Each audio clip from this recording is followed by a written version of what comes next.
Nami, paman kedua sudah telat datang. Anak ini sudah memukulmu bukan? Tenang saja, ada paman kedua di sini. Siapa yang pernah mengganggumu, semuanya harus membayar harganya. Paman kedua Nami, Enelkin berkata dengan dingin. Masih belum menunggu Nami mengatakan tebakannya terhadap status Desta, Enel mengayunkan tangannya, dengan dingin berkata. Semuanya maju, patahkan kedua tangan dan kaki anak ini, tinggalkan satu nafas saja untuknya. Baik. Segerombol pria berbaju hitam itu menjawab bersama, dengan galak berlari ke arah Desta sana. Kalian mau apa? Siapa yang berani membuat keributan di Hotel Super Bening? Aslan melotot, melebarkan kedua lengannya menghadang di depan Desta. Enel tersenyum dingin, berkata, Aslan, kalau kamu masih ingin hotel ini bisa terus bertahan di Sanbaku, aku sarankan kamu jangan mengurus yang bukan urusanmu, kalau tidak hari ini aku akan sekaligus menghancurkan hotelmu ini. Mendengar perkataan ini, semua orang beramai-ramai membuang nafas berat. Memang berani tuan kedua keluarga Qin, memang emosinya bukan main. Tapi keluarga Qin sebagai keluarga pertama di Sanbaku, benar-benar percaya diri sekali. Nami berdiri di belakang. Awalnya ingin menegur paman Keduanya untuk tenang. Bagaimana juga di belakang Hotel Super Bening ini mungkin sekali adalah gedung Sky, tapi memikirkan lagi kalau kemungkinan ini hanyalah tebakan belaka, dia pun tidak lanjut mengatakannya. Bagaimana juga, dia benci sekali kepada Desta. Kalau memang senior di keluarga sudah memutuskan untuk membelanya, maka kalau dia ragu lagi, bukankah tampak sekali sangat penakut? Melihat orang berpakaian hitam yang menyerbu bagaikan lebah. Desta tidak takut. Di bawah bantuan. Reaksinya sudah tidak bisa dibandingkan dengan orang biasa. Gerakan orang berpakaian hitam ini tampaknya sama semua, tapi di dalam matanya ada sangat banyak cacat, dan juga sama seperti nenek tua yang mengacak mahjong, tidak panik juga tidak takut. Dia menangkap pundak Aslan, dengan pelan menghempasnya ke samping, dengan dingin berkata, kamu berdiri berjaga di luar saja, serahkan yang di sini kepadaku. Detik di mana kata-katanya terlontarkan. Telapak kakinya dengan kuat menginjak lantai. Seluruh orangnya langsung masuk ke dalam gerombolan orang. Dia mengayunkan tinjuannya, membuka busur kiri dan kanan, dengan santai memukul dua orang sampai muntah darah, merangkak di atas lantai berteriak kesakitan. Kaki kanannya menahan, kaki kirinya tiba-tiba tersapu keluar, seluruh pria berbaju hitam langsung terjatuh di atas lantai, tidak bisa lagi berdiri. Saat ini, Desta sudah sama kuatnya dengan Dewa Perang. Jelas-jelas dia sendirian melawan puluhan bodyguard berbaju hitam yang terlatih, tapi malah memberi semacam perasaan kalau dia sendiri yang menyiksa bodyguard ini, benar-benar tidak bisa dipercaya. Enel juga terkejut. Dia sadar kalau dirinya sudah terlalu meremehkan anak muda ini. Kalau tahu seperti ini seharusnya tadi dia membawa lebih banyak orang datang, kenapa rupanya kalau bisa melawan, dia bisa melawan 10 orang, 20 orang, apakah masih bisa melawan 100 orang, 200 orang? Asalkan dia mau, setiap menitnya bisa memanggil ribuan orang datang, nantinya satu orang membuang air liur saja, sudah bisa menenggelamkan Desta. Pada saat dia berpikir, Desta sudah menyelesaikan semua orang berpakaian hitam itu. Semua orang yang melihat di lobi terkejut sekali sampai tidak bisa berkata-kata, beramai-ramai menggunakan tatapan seperti melihat monster melihat Desta yang tidak bernafas tersenggal. Prok prok prok. Saat ini, dari depan Desta tiba-tiba terdengar suara tepuk tangan. Desta mengangkat kepalanya, baru lihat kalau orang yang sedang bertepuk tangan adalah Enel. Di hadapannya, Enel sedang menggunakan tatapan dingin melihatnya, nadanya bercanda berkata, anak hebat, rupanya ada ilmu bela diri. Pantas saja berani mengganggu orang keluarga Qin.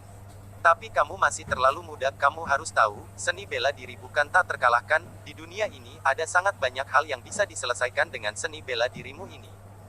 Kamu ingin mengatakan apa, bisa tidak jangan basa-basi. Desta memajukan bibirnya, berkata dengan tidak bersahabat.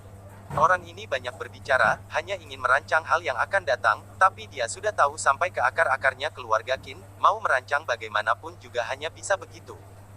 Alasan dia tidak ingin langsung menghancurkan keluarga Qin, masih ingin mencoba, setelah dia berlatih, kemampuannya berkembang sampai tahap mana. Enel tidak menyangka Desta berani memotong perkataannya. Dia tertawa marah. Berani sekali kamu. Sudah di ujung tanduk tapi mulutmu masih tetap ngotot, aku beri kamu kesempatan paling terakhir, berlutut kepada keponakanku dan akui kesalahanmu, bersujud sampai dia memaafkanmu. Bagaimana kalau aku menolak? Desta membuka bibirnya menunjukkan senyuman ceria. Enel berdecih, berkata, aku sudah menebak kalau kamu tidak akan bekerja sama dengan mudah, maka kamu bersiap-siap untuk mati saja. Begitu dia mengatakannya, dia langsung mengeluarkan handphonenya ingin lanjut memanggil orang. Namun, dia masih belum sempat menelepon orang di hadapannya tiba-tiba melintas, saat dia sudah bereaksi, handphonenya sudah ada di tangan Desta. Kamu mau apa? Enel terkejut, tanpa sadar mundur selangkah. Desta menatapnya, dengan dingin berkata, tadi waktu bermulut besar bukannya sombong sekali, sekarang kenapa mundur? Kamu berani menyentuhku. Kamu tidak tahu aku tuan kedua keluarga Qin, kalau kamu berani menyentuhku, keluarga Qin tidak akan melepaskanmu. Wajah Enel sudah memerah seperti warna hati babi, berteriak dengan pura-pura tenang. Desta tanpa berpikir, langsung menamparkan Enel, mengangkat bahunya dan berkata, apakah keponakanmu tidak memberitahumu? Dia juga sudah mengatakan kalimat itu, namun tidak ada gunanya. Mata Enel membulat, hatinya diam-diam berkata tidak baik. Dia memang bisa memanggil sangat banyak orang untuk menenggelamkan Desta. Tapi dia membutuhkan waktu untuk memanggil orang, di hadapannya asalkan nyali Desta cukup besar, sepenuhnya bisa dengan santai merenggut nyawa mereka sebelum pertolongan mereka sampai. Memikirkan kemungkinan ini, jantung Enel berdetak cepat, dia membuka bibirnya, wajahnya sudah memerah dalam waktu lama tapi malah tidak bisa mengeluarkan sepatah kata pun. Suasana di dalam lobi tiba-tiba menjadi kaku. Siapapun tidak menyangka, Enel membawa 20-an orang bodyguard, yang awalnya datang dengan galak mengira bisa membela Nami, terakhirnya malah menyeret dirinya masuk ke masalah ini. Malah ditampar oleh anak muda yang umurnya tidak jauh dengan anaknya, kalau masalah ini tersebar keluar, takutnya kekuasaan di seluruh daerah Sanbaku akan berubah. Di sudut, Stefan melihat semua yang terjadi di sini. Awalnya dia sedang berpikir bagaimana membalas dendam kepada Desta dan Vero. Saat turun ke bawah kebetulan melihat Desta dengan Nami sedang berlawanan, dia tidak menyangka pria miskin ini rupanya adalah bos di belakang Hotel Super Bening. Memikirkan tadi dia masih memuji seberapa bagusnya hotel ini, wajahnya tiba-tiba terasa sakit yang amat panas. Ini benar-benar berlagak membawa pisau hitam di hadapan Dewa Pintu, tidak sengaja menekuk pinggang, malu sekali rasanya. Di depan matanya, situasi berubah menjadi buntu, Enel dan Nami berdiri di sana, seperti menjadi dua orang sandera, jangankan meminta pertolongan, bahkan bergerak saja pun tidak berani. Tadi Feng Wei dan Wang Ju yang bermulut besar. Saat ini bahkan terkejut sampai terduduk di atas lantai. Kedua kakinya tidak berhenti bergetar, kalau bukan Desta tidak perhitungan dengan mereka, takutnya dua orang ini akan ketakutan sampai kencing celana. Di saat-saat penting, sebuah kabut terlintas di dalam mata Stefan. Desta di sampingnya orang hebat yang pura-pura menjadi orang biasa, tapi ingin melihatnya malu, kalau begitu mana mungkin dia akan membiarkan semuanya terjadi sesuai keinginan bocah itu. Berpikir demikian, dia diam-diam berjalan ke tempat yang tidak ada orang, menelepon ayahnya, menyuruh ayahnya melapor kepada keluarga Qin. Sedangkan sebuah gedung tinggi yang jaraknya ribuan meter dari Hotel Super Bening. Flaskov sedang menggerakkan sebuah sniper rifle yang lebih besar dari sebelumnya, akhirnya dia mengerti kenapa Desta si pemukul organisasi ini berharga 1 miliar. Indra bocah ini terhadap niat pembunuhan tajam sekali. Dia ingin membunuh Desta, hanya bisa dengan menembak dari jarak jauh, sebelum Desta menyadari niat pembunuhan, melesetkan peluru masuk ke dalam kepala pria jahat itu, maka dia sukses besar. Saat ini, dia mengarahkan penglihatan teleskop dari atas sniper. Pelan-pelan mengarahkannya ke kepala Desta. Menarik nafas dalam, menahan nafas dalam saat yang sama memejamkan mata merasakan keceparan dan posisi pergerakan angin, tidak berhenti mengatur arah sudut penembakan. Jarak lebih dari 1000 meter, peluru sudah mempunyai pergerakan yang jelas, orang biasa akan mudah sekali meleset. Kemampuan Desta begitu kuat di dalam organisasi pastinya bukan karakter biasa. Kalau dia 2 kali berturut-turut gagal membunuhnya, maka organisasi di belakang Desta pasti akan bisa mengejar jejaknya, saat itu dia benar-benar sulit untuk kabur. Jadi kali ini, dia harus berhasil. Menit demi menit, detik demi detik berlalu, Desta yang di lobi dengan tatapan bermain menatap Enel dan Nami sepasang paman ponakan ini, apakah kalian dua tidak ingin mengatakan apapun? Lebih baik kamu membunuhku daripada menghinaku. Kalau kamu bisa bunuh saja aku, kalau tidak keluarga Qin pasti akan datang berhitungan denganmu. Enel masih termasuk pemberani menggertakkan giginya dengan dingin berkata. Desta menghela nafas, sebenarnya dia hanya ingin Nami meminta maaf, tidak ingin mempersulit dua orang ini. Bagaimana juga dia harus mengembangkan kekuasaannya di Sanbaku. Kedepannya akan berlawan dengan pota orang-orang penerus keluarga Chu, kalau sampai menyinggung keluarga-keluarga ini, pastinya bukan pilihan yang bijak. Tapi kalau orang keluarga Qin terus tidak mau menunduk, maka dia Desta juga bukan orang yang mau menyulitkan dirinya. Kehidupannya sebagai menantu dibeli di keluarga Chen, dia sudah sangat sering sekali menyulitkan dirinya sendiri. Sekarang baru saja bisa mengembalikan statusnya, kalau masih tetap takut-takut, diam-diam dan dirugikan, maka dia juga gagal sekali. Permintaanku tidak rumit. Besok Nami di dalam sekolah, di hadapan semua guru dan murid, meminta maaf kepada pacarku. Mulai sekarang keluarga Qin tidak boleh menggangguku dan pacarku lagi. Asalkan kalian bisa memenuhi 2 poin ini, aku akan melepaskan kalian meninggalkan sini dengan aman. Desta mengulurkan 2 jarinya, berkata dengan pelan. Tidak mungkin. Ingin menyuruhku meminta maaf kepada burung pegar itu, mimpi saja. Siapa menyangka baru saja perkataan Desta dilontarkan, Nami yang di sebelah langsung marah, berteriak dengan nyaring. Dia adalah nona muda keluarga Qin yang terkenal, anak kesayangan yang lahir dengan sendok emas di mulutnya, hal indah yang baru di mata begitu banyak orang. Dari kecil sampai besar, jangankan ditampar, marah yang lebih kuat saja dia tidak pernah dengar, kali ini malah ditampar Desta, mana mungkin dia menahan kekesalan ini. Dan sekarang, meskipun dia dan paman keduanya dikontrol Desta, tapi dia juga mengerti, Desta tidak berani benar-benar melukainya. Ini menjelaskan kalau Desta masih takut dengan keluarga Qin. Hanya saja gegabah sesaat, baru memukul mereka, sekarang sadar kalau masalah sulit untuk diteruskan, makanya ingin membicarakan persyaratan dengan mereka tidak akan mungkin. Apa kamu merasa tamparan tadi tidak cukup? Desta tidak menyangka wanita ini masih bisa sombong sekali, tampaknya waktu tadi menamparnya masih terlalu pelan, membuatnya menjadi berani. Nami tertawa dingin, tidak hanya tidak takut, malah dengan sendirinya berjalan ke hadapan Desta, sedikit mengangkat wajahnya yang merah dan berkata, "Kenapa? Kalau kamu memang hebat, tampar saja lagi aku." Asalkan kamu ingat, setiap tamparan yang kau berikan ke wajahku hari ini, kedepannya akan ditukar dengan pisau yang tajam, akan menggores di wajah wanita yang bernama Vero. Apakah kamu masih berani menamparku? Ataupun, kamu sama sekali tidak mempedulikan wanita itu? Kalau memang kamu berani, kamu tampar saja aku." Mendengar perkataan ini, tatapan Desta tiba-tiba berubah menjadi dingin. Wanita yang tidak tahu diuntung ini mencari jalan mati sendiri, membuat tingkatan tinggi yang baru. Desta tidak ingin membuat semuanya terlalu kejam, tapi Nami malah mengira kalau dia takut dengan keluarga Qin, dan juga mengancamnya dengan Vero. Setelah melewati begitu banyak hal, di dalam hatinya Vero sudah mempunyai posisi yang tidak bisa dibandingkan dengan yang lainnya. Perkataan Nami ini tanpa curiga sedang menyinggung batasan Desta. Kalau begitu, maka aku tidak akan segan. Desta tersenyum, dengan cepat mengangkat tangannya ingin menamparkan. Nami tidak menyangka Desta benar-benar berani menamparnya. Tanpa sadar ingin berteriak, tapi malah menyadari Desta yang di hadapannya tiba-tiba mengerutkan keningnya, lalu melihat dia menghindar ke samping.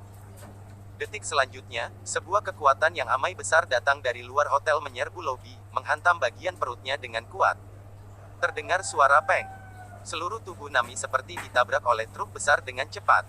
Langsung terbang keluar, lalu bagian perutnya muncul sebuah lubang berdarah sebesar kepala, darahnya berserakan di atas lantai bercampur dengan organ yang pecah. Melihat pemandangan ini, wanita di dalam lobi beramai-ramai menutup mata dan berteriak, bahkan pria saja tidak bisa menahan pemandangan itu, menutup mulut dan ingin muntah rasanya. Desta terdiam. Saat dia bersiap ingin mengajari Nami, dia merasakan ada sebuah bahaya yang amat kuat dari belakangnya. Tidak sempat banyak berpikir, dia langsung menyampingkan badannya menghindar, tidak menyangka kalau Nami akan menjadi tumbalnya, mati di tangan penembak jitu yang kadang hilang kadang muncul itu. "Aslan, cepat bawa orang pergi kejar." Tanpa sadar, Desta memutar kepalanya berteriak pada Aslan di sebelahnya. Aslan juga sadar dari keterkejutannya. Langsung membawa segerombol satpam hotel pergi mengejar, dalam waktu yang sama juga menghubungi Paman Ding yang menduduki gedung Sky, memperluas aliansi untuk menangkap pembunuh. Sedangkan Enel yang di lobi malah bergemetaran sampai tubuhnya berlutut di sebelah Nami yang sudah tak bernafas, tatapannya penuh dengan ketakutan dan kemarahan. Dia memutarkan kepalanya melihat Desta, suaranya sangat serak berkata, habislah kamu sudah membunuh Nami, kamu harus membayar harga dengan darahmu." Desta mengerutkan kening, terakhir melihat Super Bening yang mati pun tidak memejamkan matanya, lalu tidak mengatakan apapun lagi. Meskipun wanita ini menjadi tumbalnya, tapi dia tidak merasa bersalah, kalau bukan dia sendiri macam-macam mencari jalan mati memaksa untuk maju menantang, peluru ini juga tidak akan mengenai tubuhnya. Dan juga di dalam hati Desta, tidak hanya sekali mempunyai keinginan untuk membunuh wanita ini, agar dia tidak akan terus-menerus melawan Vero. Sekarang dia sudah mati, malah mempunyai perasaan seperti sudah ditakdirkan. Saat Desta bersiap untuk pergi dari sana, saat bertanya Paman Ding bagaimana kondisi pembunuh, segerombolan orang masuk ke dalam dari luar, di dalamnya juga ada patroli Biro Penegakan Hukum. Yang paling depan adalah orang tua Nami, Hao Tenkin dan Vivian Du. Kak Nami dia. Enel melihat kakak dan kakak iparnya tidak bisa menahan tangisannya. Hao Ten dan Vivian hanya melihat situasi yang menyedihkan di atas lantai, hampir saja kedua mata itu menggelap dan pingsan, setelahnya kemarahan mereka naik membuat mereka mengamuk. Sebenarnya apa yang terjadi? Seluruh tubuh Hao Ten sedang gemetaran, kedua matanya yang merah melihat adiknya sendiri, bertanya dengan menggertakkan giginya kuat. Bocah ini, dia yang membunuh Nami. Enel menunjuk punggung Desta dan berteriak kuat. Bodyguard, tangkap dia, aku mau menggunakan darahnya untuk menyembah anakku. Vivian menggeram. Saat bodyguard keluarga Qin bersiap untuk bergerak, sebuah suara yang tua tapi masih sangat berenergi tiba-tiba terdengar, aku lihat siapa yang berani menyentuhnya. Saat mendengar suara itu, tatapan semua orang berangsur-angsur mengarah ke arah pintu. Saat melihat orang tua yang berdiri di depan pintu, orang di dalam lobi beramai-ramai menarik nafas dingin. Ini, Paman Ding gedung Sky bukan? Kenapa Paman Ding bisa datang? Katanya Hotel Super Bening adalah properti gedung Sky, sekarang tampaknya memang seperti itu. Semua orang beramai-ramai membicarakannya, tampaknya sangat tidak mengerti terhadap kemunculan Paman Ding. Untuk apa masih diam di sana, apa tidak mendengarku? Tangkap anak itu. Vivian mengabaikan Paman Ding, berteriak kuat kepada bawahan keluarga Qin itu. Bodyguard keluarga Qin sedikit lambat. Saat bersiap untuk memaksa diri untuk menangkap Desta. Tatapan dingin Paman Ding sudah menyapu semua yang ada di sana, apakah aku sudah terlalu lama tidak keluar, perkataanku menjadi tidak penting lagi. Atau mungkin keluarga Qin ingin menguji batas kesabaranku. Mendengar perkataan ini, ekspresi Hao Ten yang sedang marah sedikit berubah, dengan panik berkata. Semua orang berhenti. Kamu sedang apa, kenapa mau berhenti? Vivian melihat suaminya dengan penasaran sambil Sambil bertanya. Hao Ten memasang wajah marah, menggeleng ke arahnya, lalu berjalan ke hadapan Paman Ding, dengan tersenyum berkata. Paman Ding, lama tak berjumpa, Anda masih tetap sehat sekali, jauh lebih baik dari papaku. Rupanya anak keluarga Qin. Pantas saja berani tidak memberiku muka, bagaimana juga sekarang keluarga Qin adalah keluarga nomor 1 di Sanbaku. Paman Ding tersenyum dingin, nadanya juga terdengar sinis. Keringat Hao Ten mengalir deras dengan buru-buru berkata. Paman Ding sudah bercanda, bukan tidak memberi Anda muka, benar-benar telah terjadi kecelakaan, sulit mengendalikan perasaan. Aku tidak peduli kecelakaan apa yang sudah terjadi. Hotel Super Bening adalah properti gedung Sky, kamu di sini begitu berani menangkap tamuku, kedepannya siapa yang masih berani makan dan tinggal di sini? Nada bicara Paman Ding tidak mengizinkan orang lain memotong perkataannya, berkata dengan dingin. Sebelum datang, Desta sudah berpesan padanya, jangan langsung membocorkan statusnya, jadi Paman Ding baru terpikir dengan cara penyampaian ini.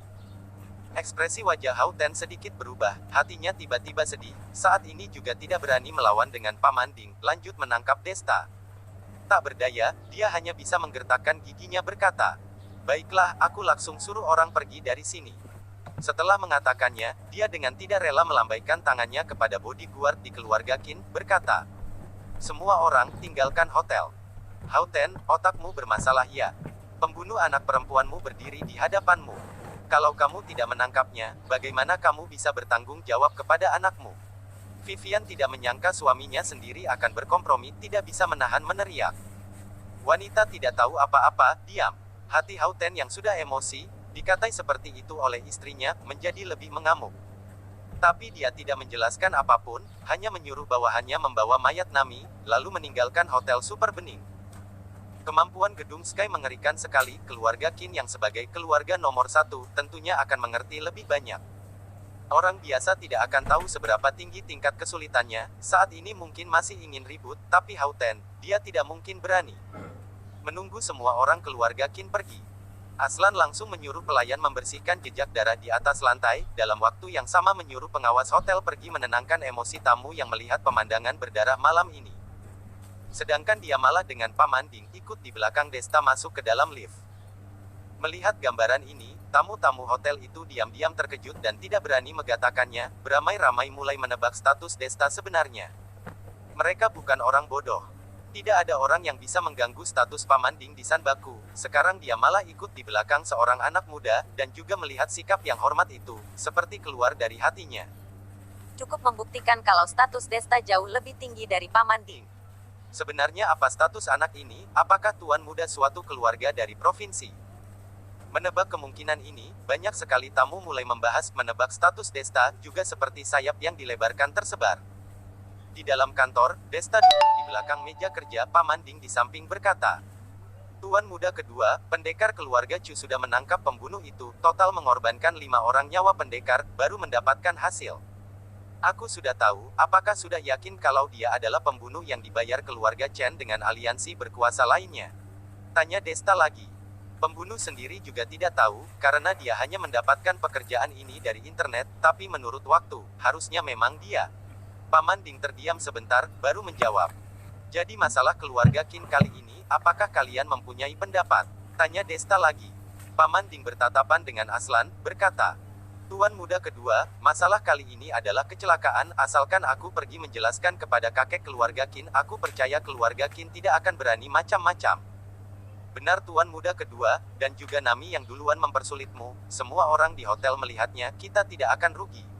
Aslan melanjutkan lagi. Desta berpikir sejenak lalu berkata, ini bukan masalah dirugikan atau tidak, tapi aku sedang berpikir, apakah harus menggunakan kesempatan ini untuk menunjukkan statusku. Begitu perkataan ini keluar, wajah Paman Ding dan Aslan tiba-tiba berubah senang. Sejujurnya, mereka sudah lama sekali berharap Desta bisa mempublikasikan statusnya.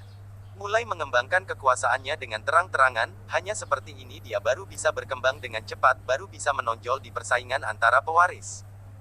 Begitu Desta bisa menjadi pemimpin keluarga Chu selanjutnya, maka mereka adalah orang berjasa. Itu adalah posisi satu orang di bawah dan puluh ribuan orang di atas, siapa yang tidak ingin menjadi orang seperti itu? Hanya saja sayang sekali, Desta sudah melihat pasrah kekejaman orang di keluarga Chen. Malah tidak begitu tertarik dengan kekuasaan, jadi dia tidak begitu menunjukkan ambisi yang besar. Paman Ding juga tidak berani mendesak, tapi hatinya juga sedikit banyak khawatir. Sekarang mendengar Desta dengan sendirinya mengatakan mau menunjukkan statusnya, akhirnya dia bernafas lega. Tuan muda kedua, kenapa Anda tiba-tiba berubah pikiran? Tanya Paman Dingin yang tidak bisa menahan rasa penasarannya. Desta tersenyum, berkata, pengalaman beberapa waktu ini membuat aku mengerti.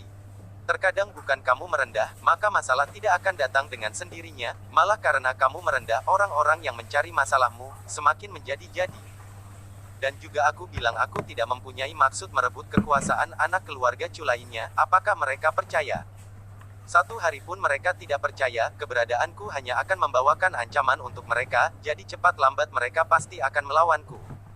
Daripada duduk diam menonton saja, lebih baik aku bertanding dengan mereka, hanya seperti ini, aku baru bisa melindungi orang yang aku sayangi. Beberapa waktu ini, karena kerendahannya, Vero terus mendapatkan ancaman, dia sama sekali tidak memenuhi kewajibannya sebagai pacar yang baik, malah membuat wanita itu terseret karenanya. Kalau seperti ini lagi, siapa yang tahu ketika bahaya selanjutnya datang, apakah dia masih bisa lanjut melindungi Vero atau tidak? Bagus sekali, Tuan muda kedua bisa berpikir seperti ini, aku merasa sangat lega. Ucap Paman Ding dengan sangat senang. Setelahnya dia berkata lagi, kalau memang Tuan muda kedua ingin menunjukkan bukan status. Lebih baik kita buat sebuah perkumpulan makan malam, di perkumpulan makan malam aku akan membuat Tuan muda kedua muncul lagi, sekalian mengumumkan statusnya. Desta merasa saran ini lumayan bagus, mengangguk menyuruh Paman Ding mengerjakannya, sedangkan dia langsung memilih untuk pulang ke rumah. Mengenai pembunuh itu, sudah jatuh di tangan Paman Ding. Maka tidak perlu dia mengkhawatirkannya lagi, sedangkan keluarga Chen dan beberapa orang berkuasa itu, tunggu nanti setelah dia menunjukkan statusnya, baru berhitungan lagi dengan mereka saja. Kembali ke villa, Citra sedang mengoleskan obat pada wajah Vero yang lembut. Melihat Desta kembali, dua wanita itu menghela nafas lega. Kak Desta, kamu tidak kenapa-kenapa bukan? Tanya Vero dengan perhatian. Situasi kecil itu masih tidak bisa mengalahkanku, tenang saja. Desta menghibur, lalu menemani Vero mengobrol, melihat kondisi emosinya sudah stabil, lalu kembali ke kamar lanjut melatih. Tadi dia mengobrol sebentar dengan Citra, secara tidak langsung mencari tahu beberapa hal, baru tahu rupanya kakek Ci tidak menyuruh semua orang keluarga Ci berlatih ini. Mungkin karena keluarga Ci mempunyai keluarga seni bela diri sendiri, jadi tidak perlu melatih sebuah seni bela diri pernafasan yang tidak lengkap. Lagi pula, hanya membuat orang melatih kekuatan dalam saja, tidak ada efek lain. Juga hanya orang yang tidak mempunyai dasar apapun seperti dia baru cocok melatih seni bela diri ini. Semalaman tak berbicara, sampai hari kedua sampai di sekolah, teman-teman di kelas masih tidak tahu kabar Nami sudah meninggal. Sebaliknya Pota, raut wajahnya tidak begitu enak dilihat, dia melihat Desta kemari, langsung menurunkan suaranya berkata, "Kakak kedua, kamu kemari sebentar." Terhadap adik ketiganya yang tiba-tiba muncul, Desta selalu waspada, saat ini mendengar dia mencari dirinya, tentu saja penasaran anak ini mau berbuat apa lagi. Mereka berdua berjalan ke atap, Pota langsung berkata, "Kakak kedua, aku sudah tahu tentang Nami." Lalu, Desta menaikkan alisnya. "Aku sudah ingat, biasanya Nami jalan dekat sekali denganmu, harusnya hubungan kalian bagus jadi sekarang kamu menyuruhku kemari, ingin membantunya meminta keadilan." Aku tidak bermaksud seperti itu. Pota sambil tersenyum pahit berkata, "Kakak kedua, Aku tahu kamu selalu was-was terhadapku. tapi aku benar-benar tidak mempunyai niat untuk melawanmu, cepat lambat kamu akan tahu tujuanku, tapi sekarang, kamu tidak seharusnya rusak hubungan dengan keluarga Qin. Jadi aku bisa berbuat apa lagi?" Desta melejitkan bahunya. Sikapnya seperti tidak terjadi apa-apa, keluarga Qin sudah sampai menginjak kepalaku, menurutmu aku seharusnya tetap menahannya, atau membalikkan mereka ke atas lantai? Oh iya, minggu ini aku mau secara resmi mengumumkan statusku. Nanti akan membuat sebuah acara perkumpulan malam, apakah kamu mempunyai waktu untuk datang? Kakak kedua sudah ingin mengumumkan status. Pota sedikit terkejut, jelas sekali ini adalah kabar yang belum dia terima. Desta mengangguk, berkata, "Benar, kalau tidak selalu tidak bisa melakukan apa yang ingin kulakukan." Tidak mempedulikan ekspresi Pota yang seru, Desta langsung memutarkan kepalanya meninggalkan atap, kembali ke kelas lanjut belajar. Pelajaran siang hari ini masih tetap milik Taon. Hanya sayangnya saat belajar nanti, baru datang seorang guru pengganti, menjelaskan kalau Taon sedang sakit, meminta izin untuk beberapa waktu. Desta dan Rosimin saling bertatapan, bisa melihat kekhawatiran dari mata masing-masing. Jelas sekali, hari itu karena Keinan marah karena tidak bisa menang melawan Desta, siapa tahu apakah dia akan melampiaskan kekesalannya pada Taon atau tidak. Kalau memang karena mereka membuat Taon terluka ataupun sejenisnya, maka mereka benar-benar tidak enak sekali. Desta, menurutmu Guru Tang tidak akan kenapa-kenapa bukan? Rosimin mendekat ke sebelah Desta, bertanya dengan hati-hati. Desta menggeleng, menyatakan kalau dia juga tidak tahu. Kalau begitu kita tidak boleh tidak peduli. Kalau sampai Guru Tang benar-benar kenapa-kenapa, pasti karena kita, Keinan itu tampaknya bukan orang normal, siapa tahu setelah pulang langsung melakukan kekerasan pada Guru Tang. Rosimin berkata sambil mengerutkan keningnya. Desta tersenyum, berkata, "Sudahlah. Kamu jangan berpikiran sembarangan, Keinan itu biasanya masih sangat memanjakan Guru Tang, kesalahpahaman kali itu asal menikah maka sudah akan jelas, harusnya tidak akan terjadi apa-apa." Mendengar perkataan ini, Rosimin memaksa menekan kekhawatiran di hatinya. Desta menghela nafas berkata, "Tenanglah, aku akan menyuruh teman membantu mencari tahu informasi, begitu ada hasil aku akan langsung memberitahumu, sudah boleh kan?" Rosimin baru menghela nafas lega, dengan puas menepuk pundak Desta. Malam harinya, setelah menunggu Vero dan Citra tertidur, Desta keluar dari kamarnya sendiri, di sudut dinding villa, sebuah pendekar keluarga Chu sudah menunggu di sana. "Tuan muda kedua." Pendekar itu sangat menggebu-gebu melihat Desta, kedua tangannya saling mengepal dan berkata. Desta meliriknya, berkata, "Menyuruhmu pergi mencari tahu informasi Taon, apakah sudah mendapatkannya?" Menjawab Tuan muda kedua. "Nona Taon dan Keinan bulan lalu sudah tunangan, setelah itu Nona Tang pun tinggal di rumah keluarga Remnan, biasanya entah itu keluar bekerja atau membeli barang, Keinan akan selalu ikut. Tapi beberapa waktu ini, Nona Tang seperti tidak diperbolehkan keluar, bawahan keluarga Remnan tidak pernah melihatnya meninggalkan kamar. Apakah benar-benar sudah dikurung?" Kening Desta sedikit berkerut, keremehannya terhadap Keinan semakin menguat. Rosimin benar, kalau Taon benar-benar karena dia dikurung oleh Keinan, maka dia perlu pergi mencari tahu keamanan wanita ini. Bagaimana juga dia hanya ikut terseret masuk. Dan juga Taon berbeda dengan Nami. Nami sendiri mencari mati, meskipun terseret karena Desta, Desta juga tidak merasa bersalah, tapi Taon adalah seorang guru, dan juga selalu sangat memperhatikan studi Desta. Kali ini karena Keinan salah paham terhadapnya, maka Desta tidak akan diam saja. "Kalau begitu ayo kita ke sana melihat keadaan di sana." Berpikir ke sana kemari, Desta memutuskan untuk pergi langsung ke sana, mengecek keadaan.